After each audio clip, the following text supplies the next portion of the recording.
नमस्ते, नमस्कार प्यारे साथियों, कैसे हैं आप सभी? आशा करती हूँ सभी प्यारे बच्चे एकदम बढ़िया हैं, एकदम मस्त हैं और एकदम शानदार, एकदम दुरुस्त हैं। तो सभी प्यारे साथियों का स्वागत है आपके प्यारे से परिवार रोजगार वेद अंकित में। आवाज़ सभी बच्चों तक पहुँच रही है ना? माइक बिल्कुल सही है? हाँ भाई, बिल्कुल पहुँच रही होगी। तो सभी प्यारे बच्चों को good evening, good evening, good evening, good evening, नमस्कार। और आप लोग कैसे हो? हाल-चाल आपके एकदम बढ़िया हैं और उम्मीद कर रही हूँ सभी बच्चे मुझे अच्छे से सुन पा रहे होंगे। मैं भी एकदम बढ़िया हूँ बच्चों और आप लोगों की सलामती की भी दुआ भगवान से करती रहती हूँ कि आप लोग भी अच्छे रहें और आप लोग जल्दी से जल्दी सेलेक्ट हो जाएं। तो आ जाओ भाई, क्लास को कर दिया जाए अब शुरू। और हम लोग क्लास को शुरू करेंगे तो टॉपिक होगा हम लोगों का प्लांट क्लासिफिकेशन। ठीक है, चलिए तो प्लांट क्लासिफिकेशन के साथ क्लास शुरू कर रहे हैं। पिछली क्लास में मैंने आपको प्लांट क्लासिफिकेशन के बारे में कुछ बातें बताई थी कि हमने बात करी थी कि जो पादप होते हैं बेटा, इनको बांटा गया है दो भागों में। तो पादप वर्गीकरण के बारे में हम लोग बात करेंगे। और पिछली कक्षा में मैंने आपको बताया था कि पादपों को दो भागों में बांटा गया है। कौन कौन से दो पार्ट होते हैं पादपों के? तो आपने बात करी थी, एक है क्रिप्टोगैमस, एक थे भाई क्रिप्टोगैमस। एक प्रकार के पौधे हैं क्रिप्टोगैमस, जिसको बोलते हैं हम लोग अपुष्पी पौधे। तो एक थे अपुष्पी पौधे, अपुष्पी पौधे, और दूसरे थे फिनेरोगैमस। दूसरे थे बच्चों फिनेरोगैमस। तो एक अपुष्पी थे और दूसरी थे पुष्पी पौधे। तो चलिए भाई, इनके बारे में करते हैं बात। तो मैंने पिछली क्लास में ये पूरा चार्ट आप लोगों को बनवा दिया था पुष्पी पौधों का और अपुष्पी पौधों का। अब हम जब बात करेंगे तो आज बात करेंगे अपुष्पी पौधों की। अपुष्पी पौधों के तीन भाग मैंने आपको बताए थे। पहला था थैलोफाइटा, है ना? तो जिन बच्चों ने पिछली क्लास नहीं देखी, एक बार उसको देख लेंगे, फिर आपको चीजें आगे से समझ में आएंगी। तो थैलोफाइटा था किसका पार्ट प्यारे बच्चे? आप बताएंगे अपुष्पी का। और दूसरा पार्ट था ब्रायोफाइटा। दूसरा पार्ट था ब्रायोफाइटा। ठीक है, ब्रायोफाइटा। दूसरा पार्ट था ब्रायोफाइटा। और तीसरा क्या था? टेरिडोफाइटा। तीसरा पार्ट था टेरिडोफाइटा। तो चलिए एक एक करके इनको पढ़ना कर दिया जाए शुरू। तो ब्रायोफाइटा, टेरिडोफाइटा, इनको आज मैं आपको पढ़ाने वाली हूँ। टेरिडोफाइटा, ठीक है। चलिए पढ़ना करते हैं इनको शुरू। तो सबसे पहले हम पढ़ेंगे थैलोफाइटा के बारे में। तो आइए हेडिंग डालिए थैलोफाइटा। ठीक है, चलो तो हेडिंग डालेंगे थैलोफाइटा। थैलोफाइटा जो है, इनके बारे में आपको क्या क्या क्वेश्चन है जो आ सकते हैं? थैलोफाइटा, तो प्यारे बच्चे जो थैलोफाइटा है, इनके बारे में प्रश्न आएगा कि ये ऐसे पौधे होते हैं जिनका शरीर थैलस के समान होता है। तो लिखेंगे शरीर थैलस के समान। शरीर थैलस के समान होता है। मतलब इन पौधों को जब आप देखोगे तो इन पौधों में आपको नजर नहीं आएगा कि कहाँ पर इनकी जड़ है, कहाँ पर इनका तना है, कहाँ पर इनकी पत्ती है। ठीक है, तो भाई अब आप लोगों को थैलोफाइटा के बारे में कभी भी पूछे कोई, तो इनका शरीर होता है थैलस के समान। तो लिख सकते हो thallus like body. Thallus like body होती है इनकी, थैलस लाइक बॉडी। मतलब इनके शरीर में आप नहीं पहचान पाओगे कि इनकी जड़ कहाँ है, इनका तना कहाँ है। कभी भी पूछे कि थैलस क्या होता है, तो थैलस ऐसी संरचना है बेटा जिसके अंदर, ऐसी संरचना जहां, ठीक है, ऐसी संरचना जहां जड़, तना और पत्ती, ठीक है, जड़ तना पत्तियां पहचान योग्य नहीं होती, पहचान योग्य नहीं होती। मतलब एक किसी पौधे को मैं आपको दिखाऊं तो आप उसको देखकर बता दोगे कि मैम जो जमीन के नीचे है ये इसकी जड़ है, ऊपर इसकी पत्तियां लग रही हैं, है ना, और इसका ये जो बीच में है तना है। लेकिन अगर मैं थैलोफाइटा को आपको दिखाऊं तो आप पहचान ही नहीं पाएंगे कि कहाँ पर इनकी जड़ है और कहाँ पर इनका तना है और कहाँ पर इनकी पत्ती है। तो ऐसी संरचना जिसमें जड़ तना पत्ती पहचान योग्य नहीं होती है उसको कहते हैं थैलस, उसको कहा जाता है थैलस। तो यहाँ पर आप लोग रूट, ठीक है, रूट हो गया, स्टेम हो गया, और बच्चे लीव्स पहचान नहीं सकते, ठीक है, are not identify, are not identify. तो ऐसी संरचना जहां पर हम जड़, तना, पत्ती पहचान नहीं सकते उसको कहते हैं थैलस। पेपर में क्वेश्चन आता है कि कौन से पौधे हैं या किस वर्ग के पौधे हैं जहां पर जड़, तना, पत्ती पहचान योग्य नहीं होती, तो आंसर करना थैलोफाइटा। तो इनमें नहीं पहचान पाओगे तुम कहाँ जड़ है, कहाँ तना, कहाँ पत्ती। इनके उदाहरण की बात करते हैं, इनके एग्जाम्पल की हम लोग बात करते हैं, तो इनके उदाहरण हैं प्यारे बच्चों शैवाल और लाइकेन। पेपर में पूछेगा कि कौन से पौधे हैं जो थैलोफाइटा के अंदर आते हैं, तो आप बताएंगे शैवाल और आप बताएंगे लाइकेन। तो शैवाल और लाइकेन आते हैं किसके अंदर आप बताकर चलोगे, शैवाल और लाइकेन आते हैं थैलोफाइटा के अंदर। तो चलिए बच्चों बात करेंगे शैवाल की और लाइकेन की, ठीक है। तो आइए हेडिंग डालिए शैवाल। शैवाल से आपको क्या क्या चीजें पढ़कर चलनी है। जो शैवाल होती हैं जिनको हम कहते हैं एल्गी, जो एल्गी हैं यानी कि जो शैवाल होती हैं, इनके अध्ययन को क्या कहा जाता है, शैवालों का अध्ययन क्या कहलाता है। जब आप शैवालों की स्टडी करोगे, शैवालों का अध्ययन करोगे, उसको कहते हैं भाई फाइकोलॉजी। क्या कहते हैं, फाइकोलॉजी। तो शैवालों के अध्ययन को कहा जाता है फाइकोलॉजी, फाइकोलॉजी। ये आपको पूछा जा सकता है कि शैवालों के अध्ययन को क्या कहा जाता है, आप बताएंगे शैवालों के अध्ययन को कहते हैं फाइकोलॉजी। मैम शैवाल कैसे पौधे होते हैं, तो शैवाल हरे प्रकाश संश्लेषी पौधे हैं, ठीक है। तो आप बता सकते हो ये प्रकाश संश्लेषी पादप है, प्रकाश संश्लेषी पादप है, यानी कि अपना खाना प्रकाश संश्लेषण से बनाते हैं। प्रकाश संश्लेषी पादप हैं जो क्या होते हैं, एल्गी होती हैं यानी कि शैवाल।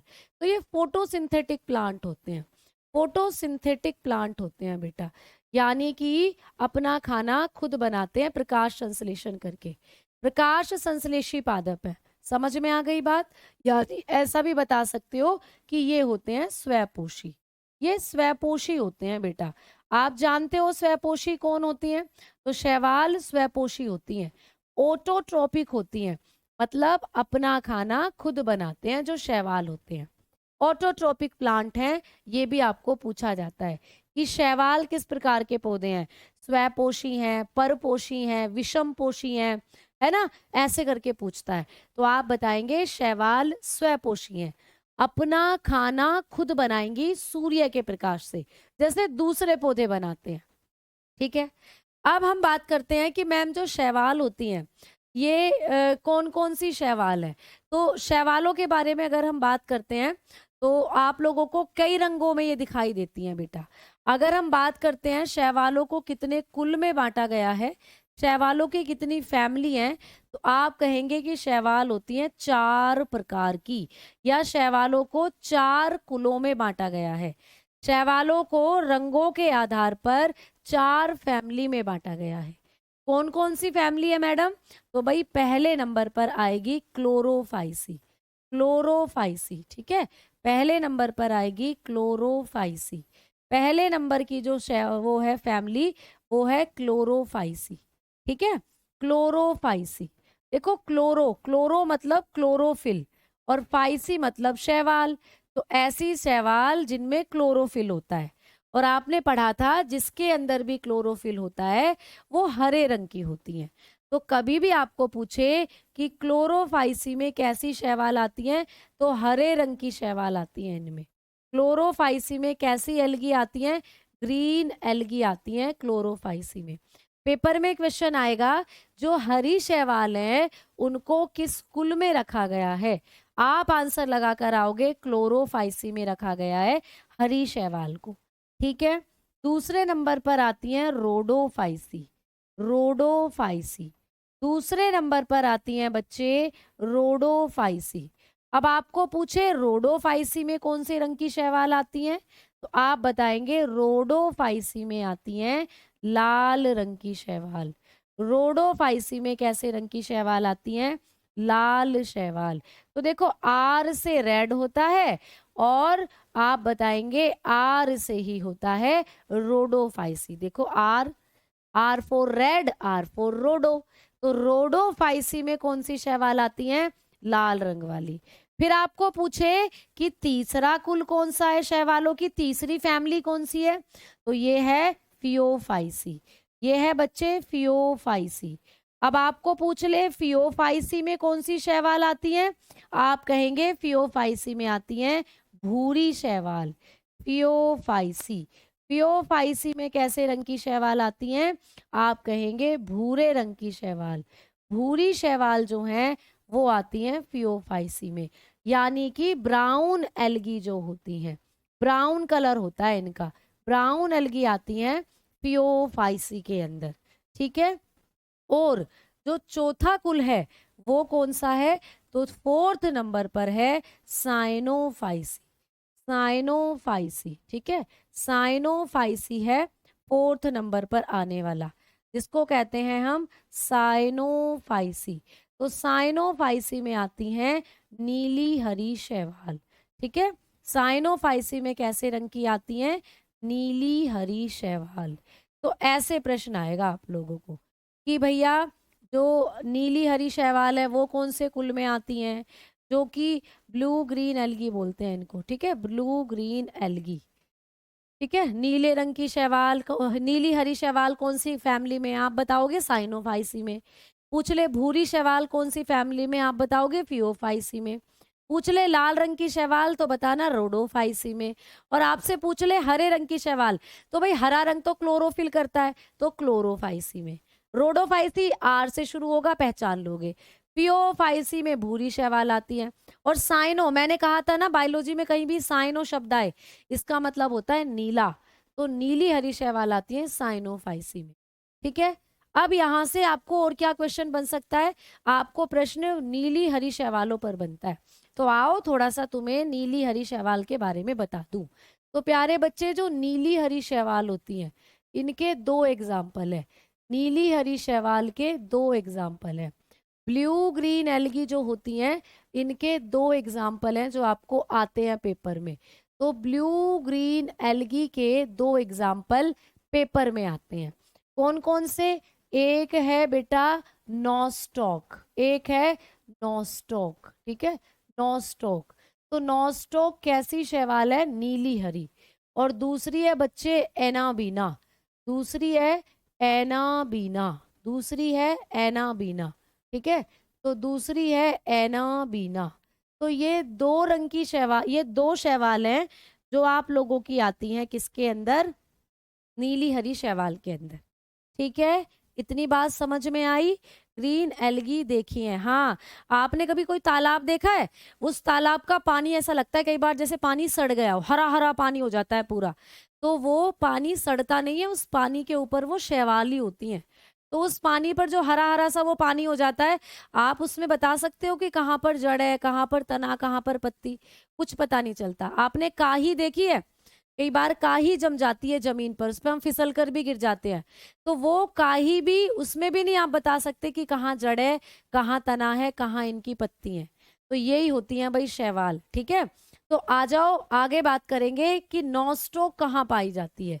ये आपको पूछेगा कि ये कहाँ मिलती है, तो बच्चे ये धान के खेतों में मिलती है, धान के खेतों में पाई जाती है, धान के खेतों में। ठीक है, ये कहाँ मिलती है, ये मिलती है राइस फील्ड के अंदर। जो राइस फील्ड, जो धान के खेत है, तुमने देखा भी होगा, धान के खेतों में मिलती हैं ये नीली हरी शैवाल जो होती है। ठीक है, और धान के खेतों में ये क्या काम करती है, तो ये करती है N2 फिक्सेशन का कार्य। N2 फिक्सिंग करती है प्यारे बच्चे, ये नाइट्रोजन स्थिरीकरण करती है। क्या करती है, नाइट्रोजन स्थिरीकरण। ये पूछा जा सकता है आपको, नाइट्रोजन स्थिरीकरण करने का काम करती है ये। अब बड़े ध्यान से सुनना, पेपर में क्वेश्चन आएगा कि कौन सी नीली हरी शैवाल है जो नाइट्रोजन स्थिरीकरण करती है, तो आप लोग बताएंगे नॉस्टॉक। कहाँ मिलती है, धान के खेतों में, मूंजी जो होती है उसके खेतों में मिलती है। और मैडम क्या करती है, नाइट्रोजन स्थिरीकरण। नाइट्रोजन स्थिरीकरण क्या होता है, तो नाइट्रोजन स्थिरीकरण एक प्रक्रिया है बेटा। क्या प्रक्रिया है बेटा, जो पौधे होते हैं ना, जो पौधे होते हैं, प्लांट जो होते हैं, ये जब नाइट्रोजन को लेते हैं तो नाइट्रोजन को कभी भी ये नाइट्रोजन को डायरेक्टली एब्जॉर्ब नहीं करते, यानी पौधे कभी भी नाइट्रोजन को डायरेक्टली एब्जॉर्ब नहीं करते, इसको इन्हें चेंज करना पड़ता है नाइट्रेट में। तो पौधों को नाइट्रोजन जो होती है इसको नाइट्रेट में चेंज करना पड़ता है, ठीक है। तो जब पौधे नाइट्रोजन को नाइट्रेट में चेंज करते हैं इसी को कहा जाता है नाइट्रोजन स्थिरीकरण। ऐसा समझो, जो गेहूं उगते हैं बेटा, खेतों में जो गेहूं उगते हैं, तो क्या तुम गेहूं को डायरेक्ट खेत में जाकर खा लेते हो? ये बताओ। आप बोलोगे नहीं मैडम, पहले गेहूं को काटा जाएगा, फिर गेहूं निकाले जाएंगे, फिर उनको पीसा जाएगा, आटा बनाया जाएगा, आटे को गूंथा जाएगा, आटे को गूंथ कर रोटी बनाई जाएगी, फिर रोटी हम खाते हैं। तो तुम गेहूं को क्या डायरेक्ट खा लेते हो? तुम कहोगे नहीं, हम गेहूं की रोटी बनाते हैं तब उसको खाते हैं। वैसे ही पौधों के अंदर जो नाइट्रोजन है ये डायरेक्ट नहीं जाएगी, इसको पहले चेंज होना पड़ेगा नाइट्रेट में। तो नाइट्रोजन जब नाइट्रेट में चेंज होती है इसी को कहते हैं नाइट्रोजन स्थिरीकरण, इसी को कहते हैं नाइट्रोजन फिक्सिंग। और यहाँ पर ये काम जो करेगा, जैसे आपके घरों में गेहूं का आटा गूंथकर रोटी बनाने का काम मम्मी करती हैं और आपको रोटी मिल जाती है खाने के लिए, वैसे ही पौधों के अंदर नाइट्रोजन को नाइट्रेट में चेंज करती है ये नॉस्टॉक। तो ये काम कौन कर रहा है? नॉस्टॉक ये काम करती है। तो इसीलिए इसको कहते हैं नाइट्रोजन स्थिरीकरण करने वाली शैवाल। तो ये जो नॉस्टॉक होती है ये पौधों के लिए लाभदायक है, क्योंकि पौधों के अंदर नाइट्रोजन को नाइट्रेट में चेंज करती रहती है और धान के खेतों में नाइट्रेट मिलती रहती है और धान के खेत खुश होते रहते हैं। तो धान के खेतों में नाइट्रोजन को नाइट्रेट में चेंज करती है नॉस्टॉक, ठीक है। नॉस्टॉक क्या है भाई? नॉस्टॉक एक शैवाल है, ये आपने अभी अभी पढ़ा है। नॉस्टॉक एक शैवाल है, एल्गी है, ठीक है। तो ये काम करती है नॉस्टॉक एल्गी। समझ में आ गई बात? लेकिन ये काम एक जीवाणु भी करता है, सेम यही काम नाइट्रोजन स्थिरीकरण करने का एक जीवाणु भी करता है। तो पेपर में आपको जीवाणु पूछ ले कि कौन सा बैक्टीरिया है जो नाइट्रोजन स्थिरीकरण करता है ना, तो आप लोग बताएंगे कि नाइट्रोजन स्थिरीकरण करने वाला जो बैक्टीरिया है इसका नाम है राइजोबियम, इसका नाम है राइजोबियम। ये भी पूछा जा सकता है। तो राइजोबियम नाम का एक बैक्टीरिया है जो कि क्या करता है? नाइट्रोजन स्थिरीकरण का काम करता है। ये भी सेम यही काम करेगा, नाइट्रोजन को नाइट्रेट में चेंज करेगा, सेम यही काम करेगा। कैसे? लेकिन मैम ये कहाँ पाया जाता है? जैसे आपने बताया नॉस्टॉक, तो धान के खेतों में ये काम करती है। ये कहाँ पे करेगा इस काम को? तो ये पाया जाता है दलहनी फसलों की जड़ों में, ये पाया जाता है दलहनी फसलों की जड़ों में। कहाँ मिलेगा? दलहनी फसलों की जड़ों में मिलता है। दलहनी फसलें कौन से होते हैं? तो बेटा जैसे कि आप लोग बताएंगे दाल होता है, चना होता है, मटर होता है, उन सब की जड़ों में मिलता है ये। तो राइजोबियम कहाँ मिलेगा? दलहनी फसलों की जड़ों में, यानी लेग्यूमिनेसी फैमिली की रूट में मिलता है। लेग्यूमिनेसी फैमिली में कौन आता है? तो आप कहोगे यहाँ पर इसका एग्जाम्पल है मटर। इसके लेग्यूमिनेसी फैमिली के उदाहरण है मटर, चना, दाल, इन सब पौधों की जड़ों में मिलता है ये बैक्टीरिया। तो पेपर में क्वेश्चन आएगा नाइट्रोजन स्थिरीकरण करने वाली शैवाल, आंसर लगा के आना नॉस्टॉक। कहाँ मिलती है? धान के खेतों में। पेपर में क्वेश्चन आएगा नाइट्रोजन स्थिरीकरण करने वाला जीवाणु, आंसर लगा के आना राइजोबियम। कहाँ मिलता है? दलहनी फसलों की जड़ों में मिलता है, लेग्यूमिनेसी फैमिली की रूट में मिलता है। लेग्यूमिनेसी फैमिली में कौन कौन आता है? तो मटर, चना, दाल, ठीक है। समझ में आ गई बात? तो आप लोगों को ये क्वेश्चन यहां से आएंगे। ठीक भाई, चले अब आगे। तो ये दो चीज आपको यहां से पढ़नी थी, है ना।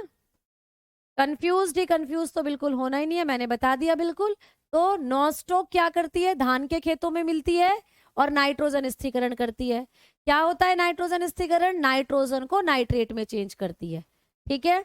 तो नाइट्रेट नॉस्टॉक है क्या? बेसिकली एक शैवाल। लेकिन आपको पूछ ले कि नाइट्रोजन स्थिरीकरण करने वाला जीवाणु कौन सा है, तो यही सेम काम जीवाणु भी करता है। भाई आपके घर में रोटी बनाने का काम आपकी मम्मी भी करती हैं और आपकी दीदी भी कर सकती हैं, आपकी भाभी भी कर सकती हैं, है ना। तो भाई नाइट्रोजन स्थिरीकरण करने का काम शैवाल भी कर सकती है और जीवाणु भी कर सकता है। अगर शैवाल पूछेगा तो नॉस्टॉक बताकर आना, जीवाणु पूछेगा तो राइजोबियम बताकर आना। नॉस्टॉक शैवाल तो धान के खेतों में मिलेगी, ये कहाँ मिलेगा? तो दलहनी फसलों की जड़ों में मिलेगा। दलहनी फसलें कौन कौन सी होती हैं? मटर, चना, दाल होता है। यानी मटर की जो जड़ है उसमें मिलेगा, चने की जड़ में मिलेगा और दाल की जड़ में मिलेगा। ये बात मैंने आप लोगों को बताई है, ठीक है, क्लियर। तो आगे बढ़ लो, अब आगे चलते हैं। तो हमने शैवाल के बारे में इतनी चीजें प्यारे बच्चे पढ़नी थी। अब आ जाओ लाइकेन के बारे में बताती हूँ कि मैम लाइकेन क्या होते हैं। तो जब हम बात करेंगे लाइकेन की, तो लाइकेन ऐसे पौधे हैं जो शैवाल और कवक दोनों के कॉम्बिनेशन से उगते हैं। तो लाइकेन क्या है बेटा? लाइकेन ऐसे पौधे होते हैं जो दो पौधों के कॉम्बिनेशन से उगेंगे।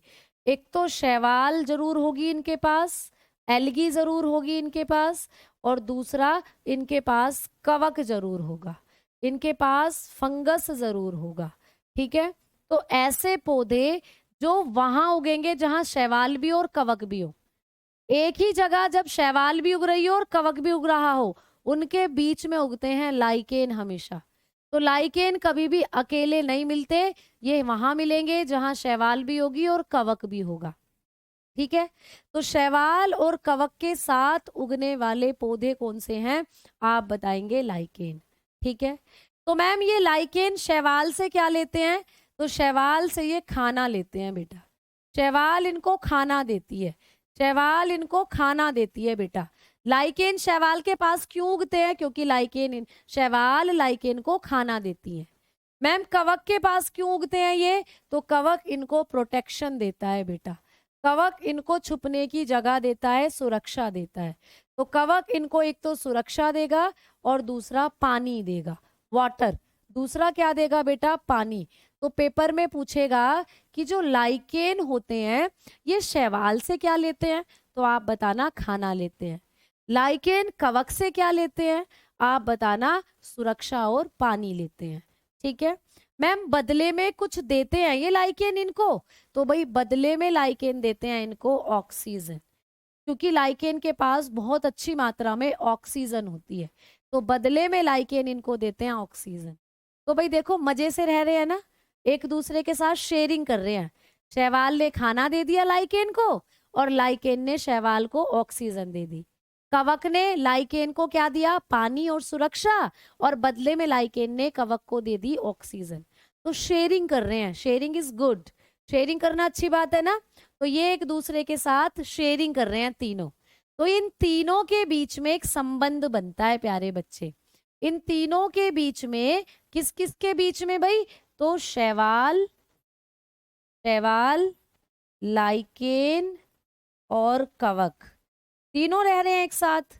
इन तीनों के बीच में एक संबंध बनेगा, यानी कि एल्गी, ठीक है, और आप बताएंगे लाइकेन, लाइकेन एंड फंगस।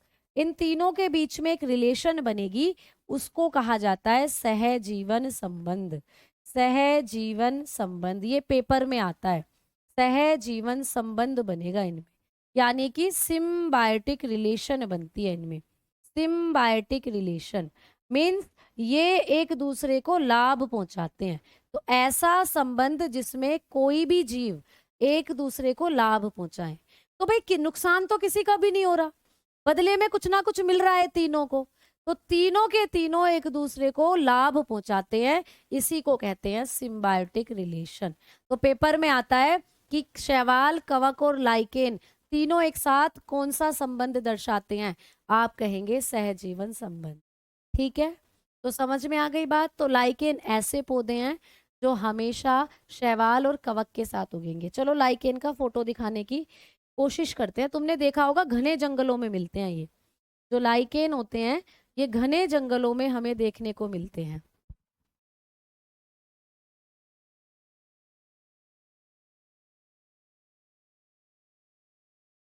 ये होते हैं प्यारे बच्चे लाइकेन। देखो ये लाइकेन है, तुमने कई बार देखे भी होंगे ऐसे पेड़ों पर उगे हुए। तो ये शैवाल और कवक के ऊपर उगते हैं प्यारे बच्चे, जो लाइकेन होते हैं। इसी के अंदर हरी हरी शैवाल छुपी हुई है, इसी के अंदर कवक छुपा हुआ है। तो शैवाल और कवक के कॉम्बिनेशन से बनते हैं लाइकेन। तो ये ऐसे पौधे हैं जो कि सहजीवन संबंध दिखाते हैं। अच्छा, लाइकेन के बारे में मैं कुछ एक्स्ट्रा फैक्ट यहाँ लिख रही हूँ। लाइकेन जो होते हैं प्यारे बच्चे, इनको हम क्या किस नाम से जानते हैं? तो लाइकेन को कहा जाता है वायु प्रदूषक सूचक। क्या कहते हैं इनको? वायु प्रदूषक सूचक कहते हैं। वायु प्रदूषक सूचक इनको कहा जाता है, यानी कि इनको कहा जाता है air pollutant indicator. Air pollutant indicator कहते हैं इनको, एयर पोल्यूटेंट इंडिकेटर। क्यों कहते हैं मैडम इनको एयर पोल्यूटेंट इंडिकेटर? पेपर में क्वेश्चन आता है कि कौन से पौधे हैं जिनको वायु प्रदूषक सूचक के नाम से जाना जाता है, तो आप कहेंगे लाइकेन। इनको क्यों कहते हैं एयर पोल्यूटेंट इंडिकेटर? क्योंकि बच्चा ये वही उगेंगे जहां की हवा में सल्फर डाइऑक्साइड गैस एकदम 0% होगी। तो मतलब ये हमें सल्फर डाइऑक्साइड गैस की मात्रा के बारे में बताते हैं कि हवा में सल्फर डाइऑक्साइड है या नहीं। ये कहाँ उगेंगे? ये उगेंगे वहां जहां सल्फर डाइऑक्साइड एकदम 0 है। मान लो ये मेरे घर में उग रहे हैं तो मैं खुश हो जाऊंगी। मैं खुश इसलिए हो जाऊंगी क्योंकि मेरे घर में सल्फर डाइऑक्साइड है ही नहीं बिल्कुल भी, तो मेरे घर की हवा एकदम प्योर है, फिर मैं ये समझूंगी। तो लाइकेन हमेशा वहीं उगते हैं जहां पर सल्फर डाइऑक्साइड एकदम 0 होता है।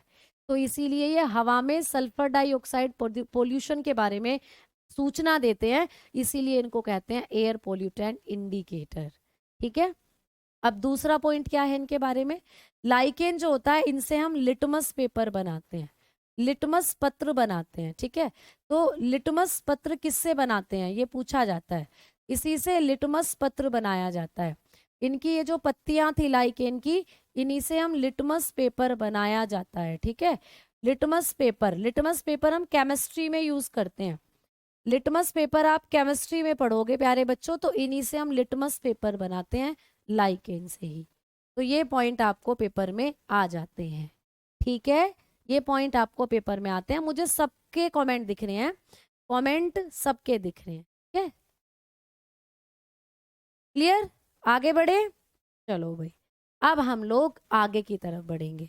तो लाइकेन क्लियर हुआ, एक बार थम्स अप करेंगे सभी बच्चे। हमने बात कर ली है यहाँ पर किसके बारे में? एनाबीना के बारे में कोई क्वेश्चन नहीं आता। क्वेश्चन नॉस्टॉक से बनता है। ये धान के खेतों में पाई जाती है और धान के खेतों में नाइट्रोजन फिक्सेशन करती है। इस सेंटेंस को आप खुद भी पूरा कर सकते हो, नाइट्रोजन स्थिरीकरण करती है। ठीक है, अब नाइट्रोजन स्थिरीकरण क्या होता है? नाइट्रोजन को जब हम नाइट्रेट में बदलेंगे, इसी को कहते हैं नाइट्रोजन स्थिरीकरण। कौन करता है ये काम? शैवाल। ये काम एक बैक्टीरिया भी करता है, ये बात मैं आपको 2-3 बार समझा चुकी हूँ। अब हमने लाइकेन के बारे में भी पढ़ लिया है ना? अब हम आगे बात कर रहे हैं। ठीक भाई, चलो अब आगे बात करें प्यारे बच्चों। चलो भाई, तो आपका थैलोफाइटा हो गया कंप्लीट। अब हम पढ़ेंगे दूसरा टाइप, ब्रायोफाइटा। अब हम बात करेंगे क्रिप्टोगैमस के दूसरे टाइप की, ब्रायोफाइटा की। ब्रायोफाइटा, अब बात करेंगे ब्रायोफाइटा की। जो ब्रायोफाइटा होते हैं प्यारे बच्चों, ये ऐसे पौधे हैं जो कि पादप जगत के उभयचर कहलाए जाते हैं। इन्हें क्या कहते हैं? पादप जगत का उभयचर। इन्हें कहा जाता है पादप जगत का उभयचर। ये हैं एम्फीबियन ऑफ प्लांट। इनको कहा जाता है एम्फीबियन ऑफ प्लांट। मैम इनको एम्फीबियन क्यों कहते हैं? क्या होते हैं एम्फीबियन? तो आपने मेंढक देखा है कभी? मेंढक, मेंढक कोई पौधा है क्या? मेंढक तो एक जानवर है, मेंढक तो एक जंतु है। तो जंतुओं के अंदर होते हैं उभयचर, जैसे मेंढक हो गया, सैलामेंडर हो गया, ये उभयचर हैं। पादपों में कोई उभयचर नहीं होते, लेकिन पादपों में जो ब्रायोफाइटा हैं इनको कहते हैं हम उभयचर। भाई मेंढक को आपने देखा है, वो जमीन पर भी रहता है और पानी में भी जाता है। पानी में क्यों जाता है? वो पानी में वो जाता है अंडे देने के लिए। मेंढक के अंदर जो निषेचन की क्रिया होगी ना, अंडाणु और शुक्राणु जब मिलेंगे वो पानी में मिलते हैं मेंढक के अंदर। तो मेंढक पानी में क्यों जाता है? निषेचन करने के लिए। वैसे ही ये ऐसे पौधे हैं जिनको पानी की आवश्यकता होती है, ये पानी की आवश्यकता में ही निषेचन करते हैं, तो इसीलिए इनको कहते हैं हम एम्फीबियन ऑफ प्लांट, पादप जगत का उभयचर कहते हैं इसको। अब इसमें भी बच्चे कहेंगे पूरा सेंटेंस नहीं लिखा। लो, इनको क्या कहते हैं? पादप जगत के उभयचर कहते हैं। तो पेपर में क्वेश्चन आएगा कौन से पौधे हैं जो पादप जगत के उभयचर कहलाते हैं? आप बताएंगे ब्रायोफाइटा। ठीक है, ब्रायोफाइटा में निषेचन कहाँ होता है, जमीन पर या पानी में? तो बताएंगे इनमें जो निषेचन होता है, फर्टिलाइजेशन की क्रिया जो इनके अंदर होती है, इनमें फर्टिलाइजेशन होता है पानी में। ठीक है, इनमें जो निषेचन की क्रिया होती है वो पानी में होती है, इसीलिए इनको कहते हैं उभयचर। इनमें निषेचन की क्रिया कहाँ होती है? वाटर के अंदर होती है, पानी में होती है। इसीलिए इनको कहा जाता है पादप जगत के उभयचर। अब कई बच्चे सोचेंगे मैम निषेचन क्या होता है? तो निषेचन वो प्रक्रिया है बेटा जिसमें शुक्राणु, लड़कों के अंदर शुक्राणु बनते हैं, स्पर्म बनते हैं, शुक्राणु, है ना। और प्यारे बच्चे अंडाणु, महिलाओं में बनते हैं अंडाणु। तो जब शुक्राणु और अंडाणु आपस में मिलते हैं उसी को कहते हैं निषेचन। इन पौधों के अंदर जो निषेचन की क्रिया होगी वो पानी में होगी, इसीलिए इनको कहा जाता है क्या? पादप जगत के उभयचर।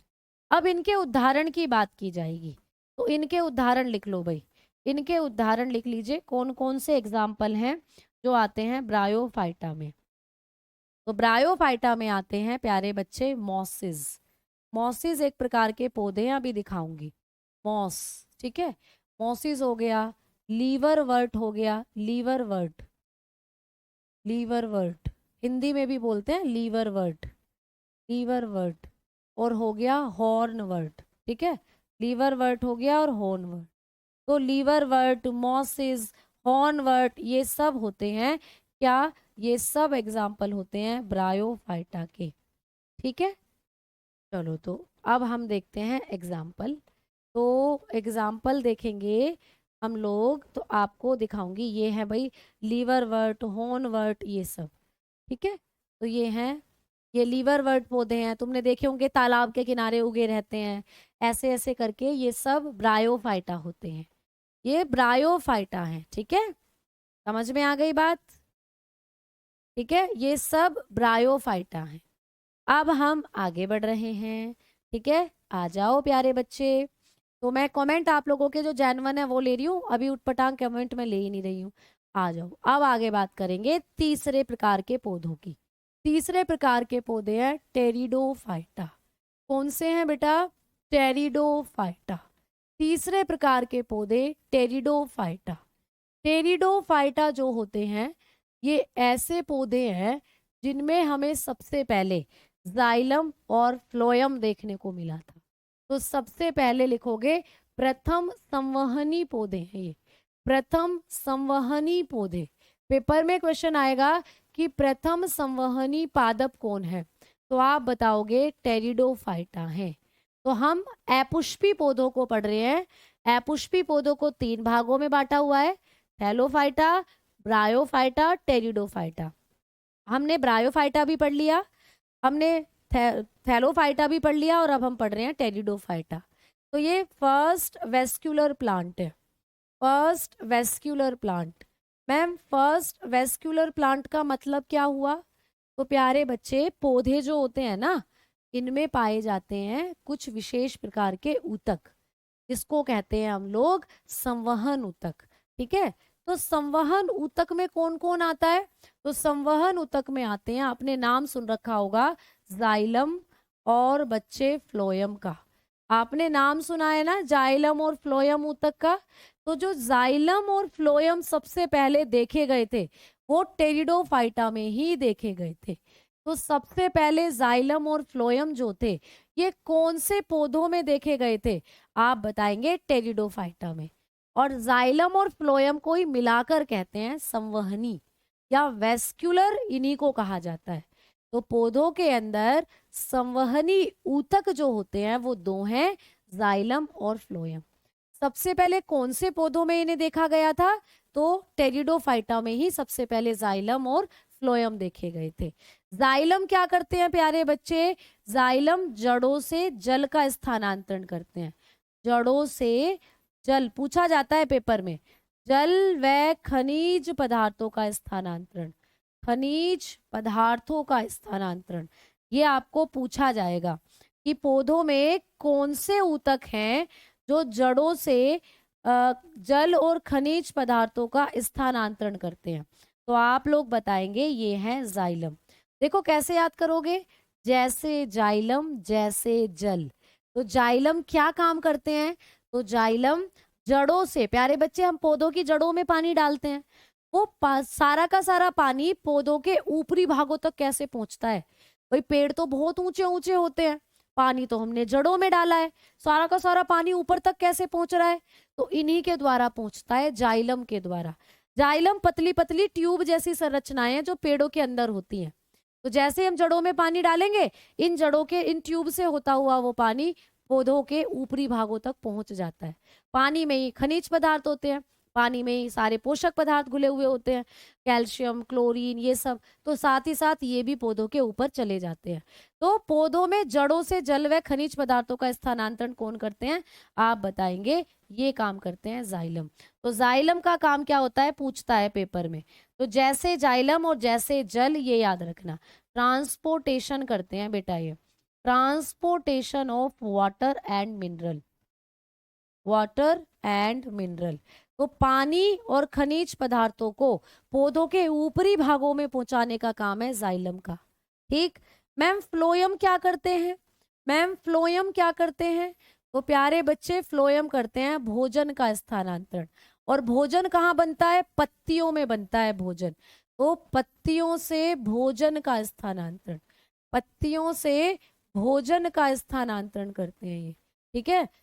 पत्तियां बनाती हैं भोजन, क्योंकि पत्तियों में ही बन रहा है, पत्तियों के अंदर ही होता है प्रकाश संश्लेषण की क्रिया, और प्रकाश संश्लेषण करके पौधे अपना खाना बनाते हैं। तो पत्तियां तो पौधों के ऊपर होती हैं, नीचे तक खाना कैसे आ रहा है? नीचे तक जड़ों तक खाना कैसे आ रहा है? तो पत्तियों से छोटी छोटी ट्यूब निकलकर पूरे पेड़ में फैली हुई होती हैं, इन्हीं से खाना आता है जड़ों तक। तो इन ट्यूब को कहते हैं फ्लोएम। तो फ्लोएम क्या करता है? पत्तियों से भोजन का स्थानांतरण। तो लिखेंगे transportation, transportation of food, transportation of food from leaves, food, ठीक है, from leaves to, from leaves, ठीक है। तो पत्तियों से भोजन का स्थानांतरण कौन करता है? आप बताएंगे, फ्लोएम करता है। तो ये दोनों कार्य आपको पेपर में पूछे जाते हैं। ठीक है प्यारे बच्चे, है ना? चलो रिकॉर्डेड क्लास देखते हैं। कोई दिक्कत तो नहीं बेटा? बिल्कुल कोई दिक्कत नहीं है, रिकॉर्डेड क्लास देख सकते हो, कोई दिक्कत नहीं है। नमस्कार भाई, नमस्कार। ठीक है, आगे बात करें। चलिए, तो ये दोनों चीजें भी आपको पूछी जाती है, जाइलम और फ्लोएम का कार्य पूछा जाता है। इसको ऐसे समझो, मान लो ये पेड़ है भाई, ये पेड़ का तना है और ये पेड़ की पत्तियां हैं, ठीक है, और ये हैं पेड़ की जड़ें, नीचे की तरफ ये जड़ें हैं पेड़ की। तो जड़ों से निकले रहते हैं छोटी छोटी नलिकाएं ऐसे, जो पेड़ के सारे भागों में ऐसे ऐसे पानी ले जाएंगे नीचे से, ये। तो जो जाइलम होता है वो सारे के सारे ऊपरी भागों में पानी पहुंचाने का काम करता है, पौधों के अंदर पानी पहुंचाने का काम करेगा जाइलम, ठीक है, ऊपर की तरफ। और ये पत्तियां हैं, पत्तियों से निकलती हैं फ्लोएम, नीचे को आते हैं फ्लोएम ऐसे। तो पत्तियों में जो खाना बना है उस खाने को यहाँ तक पहुंचाने का काम कौन करेगा? यानी फ्लोएम क्या करेंगे? नीचे को खाना पहुंचाएंगे ऐसे करके, फ्लोएम भोजन पहुंचाएंगे और जाइलम जो है वो ऊपर की तरफ पानी पहुंचाएंगे। इस तीर के निशान को आप ऊपर की तरफ को लगा सकते हैं ऐसे, ये जाइलम है। तो जाइलम ऊपर की तरफ को पानी पहुंचा रहे हैं और फ्लोएम नीचे की तरफ को खाना पहुंचा रहे हैं पौधों के अंदर। यही होते हैं जाइलम और फ्लोएम। तो प्यारे बच्चे, हमने बात कर ली थी टेरिडोफाइटा की। अब टेरिडोफाइटा के एग्जाम्पल्स मैं आप लोगों को बताऊंगी। तो टेरिडोफाइटा के उदाहरण क्या क्या होते हैं? टेरिडोफाइटा, तो टेरिडोफाइटा जो होते हैं इनके उदाहरण की बात करेंगे अब हम लोग। टेरिडोफाइटा, तो टेरिडोफाइटा के एग्जाम्पल की बात करें तो आप बताओगे फर्न बेटा, फर्न। फर्न तुमने कई बार देखा भी है, फर्न हो गया, ठीक है। और आप बताओगे डिक्सोनिया हो गया, डिक्सोनिया। फर्न हो गया, डिक्सोनिया हो गया, ठीक है, डिक्सोनिया, ठीक है। लाइकोपोडियम हो गया, लाइकोपोडियम, लाइकोपोडियम, ठीक है, ये होते हैं लाइकोपोडियम। चलो देखो इनका फोटो। फर्न तो आपने कई बार देखे भी हैं, शादी ब्याहों में तुमने देखे होंगे। अभी है फोटो या नहीं, या नेट पे दिखाना पड़ेगा। ये तो ब्रायोफाइटा है, टेरिडोफाइटा इस तरीके के होंगे। चलो तुम्हें दिखाती हूँ नेट पर फर्न का फोटो। फर्न देखो एक ऐसी पत्ती होती है, ऐसे, जो हम कई बार डेकोरेशन में भी इस्तेमाल करते हैं। ऐसे बुके नहीं खरीद के लाते हम, जब वैलेंटाइन डे होता है, किसी का बर्थडे होता है, उसको हम बुके देते हैं। उस बुके में लंबी लंबी पत्तियां सी लगी हुई होती है, वो होते हैं फर्न। तो तुम्हें फर्न दिखा देती हूँ, उसके बाद हम लोग बात करेंगे पुष्पी पौधों की। तो जो फर्न होते हैं बेटा, ये फर्न जो होंगे, देखो इस तरीके के पौधे होते हैं जो फर्न होते हैं, तुमने कई बार इनको देखा हुआ है। तो फर्न बेसिकली ऐसे पौधे होते हैं, देखो इनकी पत्तियां आपको दिख रही हैं। आप इन्हें मतलब जब आप ठंडे इलाकों में जाते हो तो पहाड़ों पर ही आपको उगे मिलते हैं। तो ये होते हैं फर्न, ठीक है। अब हम बात कर रहे हैं, आगे की तरफ चलेंगे अब हम। तो अब बात करेंगे पुष्पी पौधों की। तो प्यारे बच्चों, आज हम बात करेंगे पुष्पी पौधों के बारे में भी। तो पुष्पी पौधे फिनेरोगैमस बोलते हैं जिसे, फिनेरोगैमस, फिनेरोगैमस बोलते हैं जिसको, ठीक है। मैं कमेंट्स आपके देख रही हूँ, लेकिन जो डाउट है उसको ले रही हूँ, ठीक है। फिर से सिंपल शिमला समझा दीजिए भैया, मैं 2-3 बार समझा चुकी हूँ, एक बार फिर से समझ लीजिए, कोई दिक्कत नहीं, आ जाओ। हमने क्या बात करी थी, हमने बात करी थी, अच्छा इसको फिर से समझा दूं ना, इसको टेरिडोफाइटा को। टेरिडोफाइटा ऐसे पौधे हैं जिनमें संवहनी ऊतक सबसे पहले देखे गए थे। ये संवहनी पादप है। संवहनी ऊतक या संवहनी पादप कौन होते हैं? जिनके अंदर हमने सबसे पहले जाइलम और फ्लोएम को देखा था। तो टेरिडोफाइटा ऐसे पौधे हैं जिनके अंदर हमने सबसे पहले जाइलम और फ्लोएम को देखा था। जाइलम और फ्लोएम क्या काम करते हैं? क्या है मैम? ये तो ऊतक है बेटा, ये पादपों के अंदर पाए जाने वाले टिश्यू हैं ये। अब जाइलम क्या काम करता है? जड़ों से जल और खनिज पदार्थों का स्थानांतरण। जड़ें नीचे हैं तो जड़ों से पूरे पेड़ में पानी पहुंचाने का काम होता है इसका, जाइलम का। तो कैसे कोरिलेट करोगे? जैसे जल जैसे जाइलम, तो जल कौन स्थानांतरित करता है? जाइलम। फ्लोएम, तो फैसे फ्लोएम फैसे फूड, ऐसे याद कर लो, फैसे फ्लोएम फैसे फूड। तो फूड का स्थानांतरण कौन करता है पौधों में? फ्लोएम। पत्तियां ऊपर है, खाना बना रही हैं, पत्तियों से खाना पूरे पेड़ में नीचे तक कैसे आ रहा है? इन्हीं के द्वारा आ रहा है, फ्लोएम के द्वारा, ठीक है। तो मैंने आपको ये समझाया कि नीचे से ऊपर को जो जा रहे हैं, ऐसे जब पानी नीचे से ऊपरी हिस्सों में जा रहा है तो ये काम कर रहे हैं जाइलम, और खाना ऊपर से जो नीचे को खाना आ रहा है ऐसे, तो खाने को ऊपर से नीचे लेके आ रहे हैं फ्लोएम। ये काम कर रहे हैं पौधों के अंदर फ्लोएम। ऐसे आपको पढ़नी है चीजें, ठीक है। एना बिना का कोई काम नहीं है बेटा, मैंने आपको बताया ना, एना बिना से क्वेश्चन नहीं आता, ठीक है। एना बिना का बताना, वो एना बिना के बारे में तो मैंने कुछ बताया ही नहीं। मैंने बताया नीली हरी शैवाल के 2 उदाहरण, नॉस्टॉक और एनाबीना। नॉस्टॉक के बारे में सारे पॉइंट बताए, एनाबीना से कोई क्वेश्चन नहीं आता, ठीक है। आ जाओ आगे बात करते हैं। अब हम बात कर रहे हैं पुष्पी पौधों की। तो पुष्पी पौधों को बांटा गया था 2 भागों में। कौन कौन से 2 भाग थे भाई? एक थे आप लोगों के जिम्नोस्पर्म, जिम्नोस्पर्म पढ़ाए थे पिछली क्लास में, बताया था। जिम्नोस्पर्म जिसको बोलते हैं अनावर्त बीजी, अनावर्त बीजी बोलते हैं इनको, अनावर्त बीजी। और दूसरे थे प्यारे बच्चे दूसरे थे एंजियोस्पर्म, दूसरे थे एंजियोस्पर्म, ठीक है, एंजियोस्पर्म जिसको बोलते हैं आवृत बीजी। एक होते हैं अनावृत बीजी, एक होते हैं आवृत बीजी। मैम नाम तो सेम सेम से लग रहे हैं, तो सेम सेम से ही है, बाकी अंतर सिर्फ एक है, ध्यान से सुनना। यहाँ देखो ए लगा हुआ है, अनावर्त बीजी मतलब अनावर्त। अनावृत का मतलब होता है घेरा, मतलब इनके अंदर जो बीज बनेंगे ना, वो किसी प्रोटेक्शन में नहीं रहेंगे, यानी बीज फल के अंदर नहीं होते। तो क्या लिखोगे, इनको क्या लिखेंगे प्यारे बच्चे, बीज फल के अंदर नहीं होते, फल के अंदर नहीं होंगे, बीज फल के अंदर नहीं होते। तो इसीलिए इनको क्या कहा जाता है, बीज फल के अंदर नहीं होते हैं, बीज नग्न अवस्था में रहते हैं।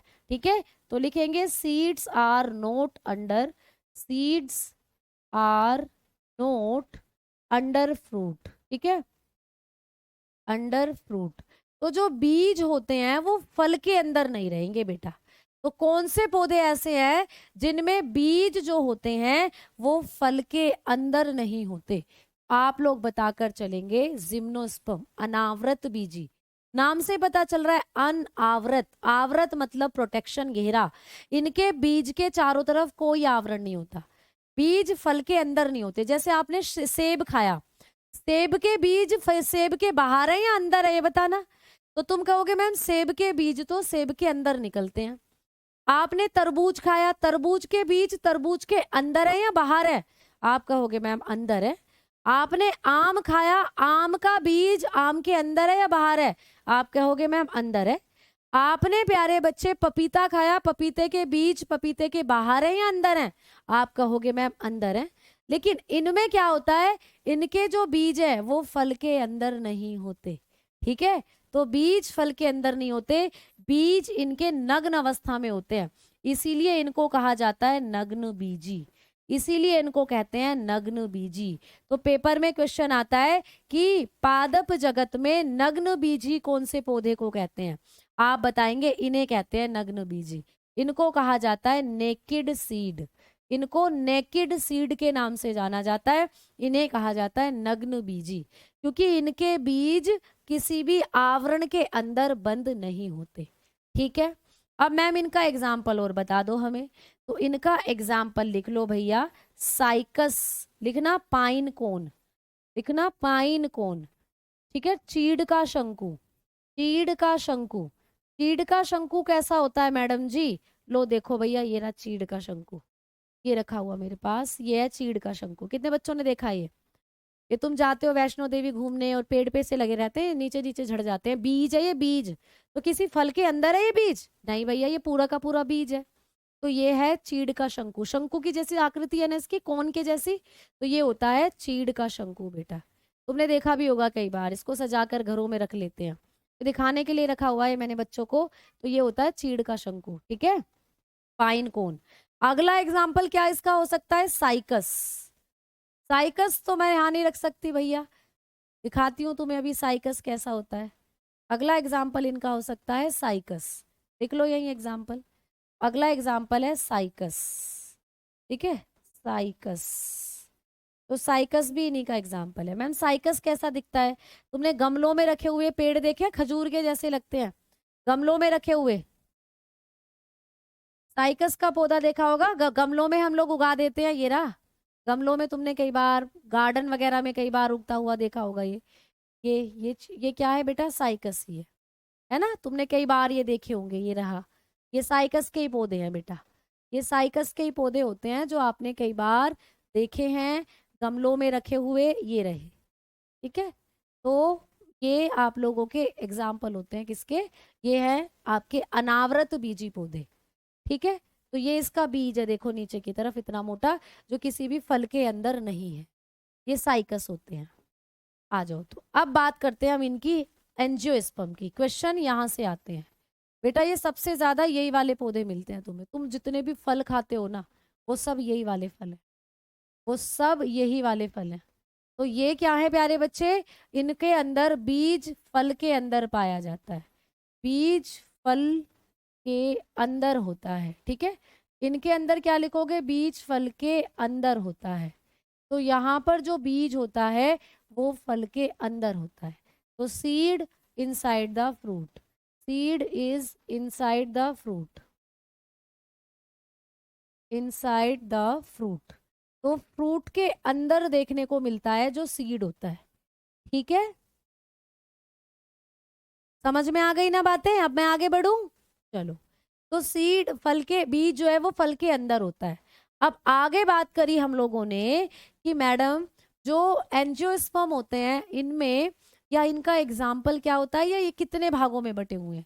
तो प्यारे बच्चे जितने भी आप फल खाते हो, जैसे सेब हुआ, सेब हो गया, लीची हो गई, लीची का भी छिलका उतारते हो तब अंदर से बीज निकलता है, चीकू हो गया, मतलब कोई अनलिमिटेड एग्जाम्पल है इनके, अनलिमिटेड। जितने मैंने तुम्हें ये बता दिया, जितने भी तुम फल खाते हो, यहाँ तक कि मूंगफली भी, काजू बादाम भी तुम खाते हो, वो भी इन्हीं में आते हैं। ठीक है, बादाम भी तो अंदर से निकलता है, होल होता है उसकी तरफ ऊपर, अंदर से निकलता है। तो ये सब आते हैं आप लोगों के एंजियोस्पर्म में। अब यहां से हमें पढ़ना है एंजियोस्पर्म को दो भागों में बांटा गया है। एंजियोस्पर्म जो होते हैं इनको बांटा गया है दो भागों में। ठीक है, आवृत बीजी को बांटा गया है दो भागों में। कौन कौन से दो भाग हैं इनके? एक है मोनोकोट बेटा, मोनोकोट, मोनोकोट एक बीज पत्री, एक बीज पत्री जिसको बोलते हैं, एक बीज पत्री। और दूसरा है द्विबीजपत्री, डाइकोट, दूसरा है डाइकोट, द्विबीजपत्री। आपको पूछेगा एक बीज पत्री और द्विबीजपत्री क्या है। तो प्यारे बच्चे अब इन दोनों के बारे में मैं आपको बताकर चल रही हूँ, एक बीज पत्री और द्विबीजपत्री। एक बीज पत्री में एक बीज पत्र पाया जाता है, एक बीज पत्र पाया जाता है। मैम बीज पत्र क्या होता है अभी फोटो दिखाऊंगी, समझ में आ जाएगा। एक बीज पत्र पाया जाता है, सिंगल कोटाइलडोन होता है इनके पास, सिंगल कोटाइलडोन होगा भाई, सिंगल कोटाइलडोन होता है, एक बीज पत्र होता है। यहाँ पर बात करें तो दो बीज पत्र पाए जाते हैं भाई, दो बीज पत्र होते हैं। ठीक है, इनकी बात करें तो दो बीज पत्र पाए जाते हैं। ठीक है, दो बीज पत्र पाए जाते हैं। इनकी बात करेंगे तो डबल कोटाइलडोन होता है यहाँ, डबल कोटाइलडोन। अब बात करेंगे मैम कोटाइलडोन या ये बीज पत्र होता क्या है। तो आ जाओ तुम्हें बीज पत्र दिखा दूं। तुमने आम खाया है, अभी बहुत खाते होगे आम तुम। आम जब खाते हैं तो उसके अंदर से गुठली निकलती है, उसमें से भी एक और गुठली निकलती है अंदर, उसी को बोलते हैं कोटाइलडोन। तो जो कोटाइलडोन्स होते हैं ये एक या दो होते हैं बेटा। जैसे कि इस फोटो को देखेंगे हम लोग, इस फोटो में आपको दिख रहे हैं कोटाइलडोन्स। ये वीडियो है, वीडियो को तो हम स्किप करेंगे, हम पिक्चर देखेंगे।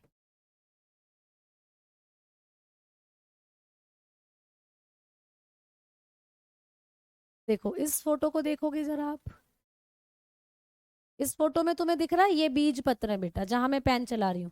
एक तो देखो ये दो, ये द्विबीज पत्री है, आपको दिख रहा है ये द्विबीज पत्री है बेटा। ये एक बीज पत्र तो ये हो गया और एक बीज पत्र ये हो गया। तो जब आप आम की गुठली को अंदर से निकालते हो ऐसे दो भागों में नहीं टूटती, तो वो बीज पत्र होते हैं, ये बीज पत्र है। ठीक है, ये दो बीज पत्री है और ये मक्का का दाना है, मक्का का दाना देखो एक ही भाग में टूटता है, ऐसे अकेला रहता है, ये एक बीज पत्री है। तो जिनके बीज को ऐसे दो हिस्सों में खोला जाए वो द्विबीजपत्री, और जिनका बीज एक ही हिस्से में रहे वो एक बीजपत्री।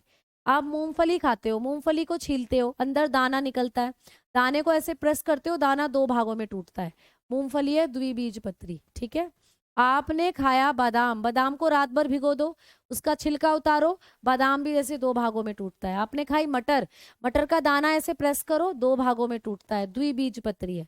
तो जिसका भी बीज दो बीज पत्रों में टूटेगा वो द्विबीजपत्री, एक में टूटेगा वो एक बीजपत्री। समझ में आ गई बात? ठीक है, अगर हम बात करते हैं मैम मोनोकोट के एग्जाम्पल क्या क्या हो सकते हैं, तो बता सकते हो गेहूं हो सकते हैं, बता सकते हो मक्का हो सकता है, बता सकते हो चावल होता है।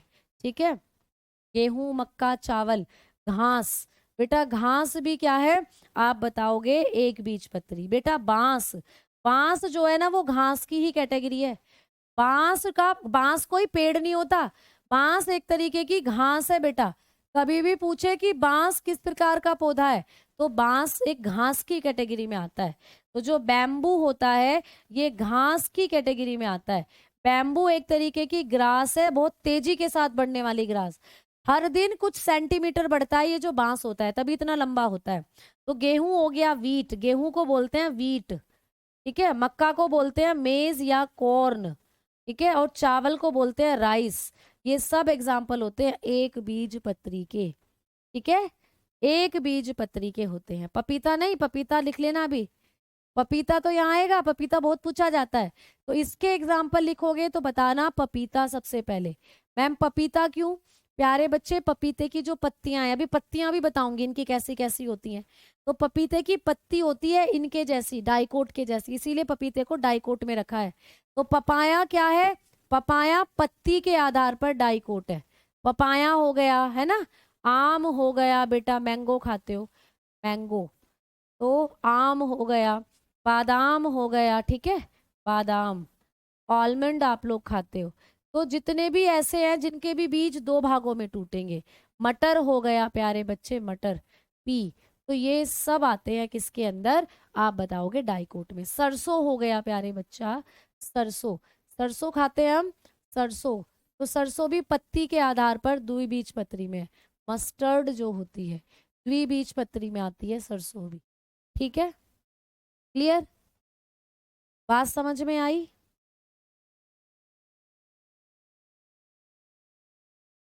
कोई बात नहीं अनिकेत, आप रिकॉर्डेड क्लास भी ले सकते हो बेटा। मैम वीट तो डाइकोट है बेटा, कैसे वीट डाइकोट है बताओ? बीज का, गेहूं का एक ही दाना है, वो दो बराबर भागों में नहीं टूट सकता कभी भी, वो अकेला ही रहता है, एक ही दाना है।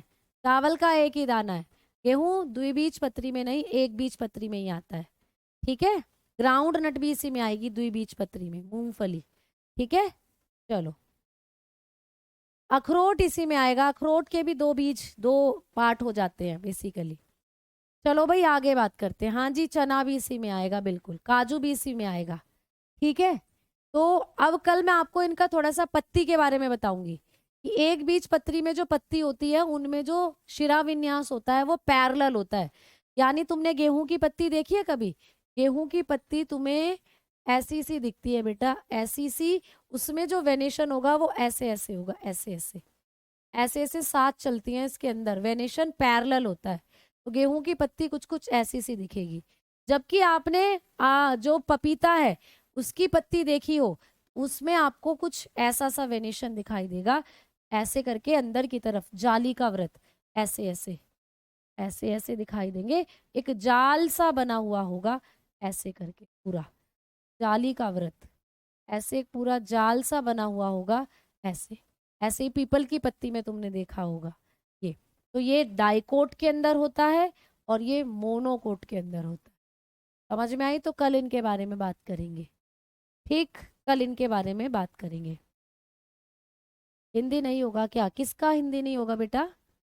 किसका हिंदी नहीं होगा? हिंदी तो सबका है, ठीक। चलो तो धन्यवाद, नमस्कार, ठीक है। तो कल की क्लास में मिलेंगे बेटा। अब बात करते हैं। वीट तो टू भाग में बता बांटा बेटा, कहाँ बांटा जा सकता है? गेहूं के दाने को आप भिगो दो तो गेहूं का दाना ऐसे दो बराबर भागों में टूटता है क्या? जैसे मटर और मूंगफली हो जाते हैं या वो हो जाता है बेटा आम, नहीं हो सकता ना। चलो, तो धन्यवाद, नमस्कार, जय हिंद, जय भारत। कल की क्लास में करेंगे डिस्कशन, अब टाइम हो गया है। केला मोनोकोट में आएगा, डाई कोट में नहीं, मोनोकोट में।